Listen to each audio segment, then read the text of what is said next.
संपूर्ण देशभर आपण साजरा करतोय। आपल्याही शाळेमध्ये मोठ्या उत्साहामध्ये हा दिवस मोठ्या उत्साहात साजरा करतोय। सर्वप्रथम या संपूर्ण महिला वर्गांना मी खूप खूप शुभेच्छा देतो। आज त्यांना वंदन करतो। आजच नव्हे तर माझ्या प्रत्येक दिवसामध्ये त्यांना मी वंदनच करत असतो। तर अशा या सर्व भगिनींना या जागतिक महिला दिनाच्या हार्दिक शुभेच्छा। त्याचबरोबर मुलांनो, या जागतिक दिनाचं महत्त्व तुम्हाला माहिती आहे। बरीचशी क्रांती घडलेली आहे।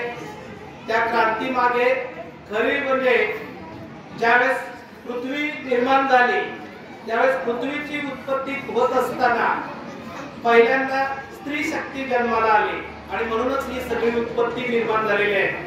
म्हणून आदिमाया आदिशक्ती आपण तिला म्हणतो।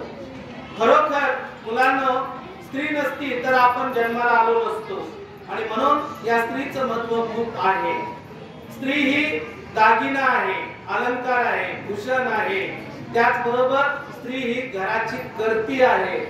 जन्मदात्री तर आहेच आहे, परंतु आपल्या घराला घरपण देणारी, संस्कार घडवणारी, घराला वळण लावणारी ती म्हणजे स्त्री आहे।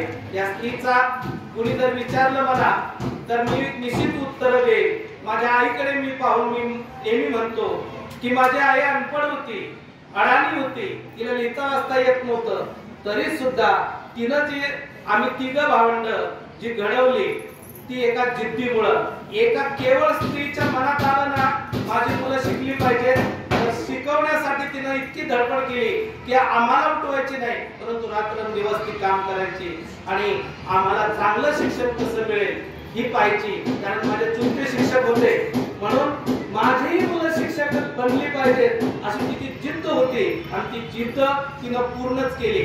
खरोखर अशा अनेक माता आहेत, प्रत्येकाच्या जीवनामध्ये आलेल्या प्रत्येकाच्या माता तेवढ्याच महत्त्वपूर्ण आहेत। खरोखर ती स्वतःच्या पोटाला चिमटा घेते, स्वतःला भूक लागली तरी ती भूक बाजूला ठेवते आणि आपल्या मुलांना ती भूक भागवण्यासाठी आपला घासातला घास ती काढून आपल्या मुलाचं पोट भरते आणि माझं पोट भरलं बाळा म्हणते। हेच ते दातृत्व, हेच ते प्रेमळ आईचं महत्त्व।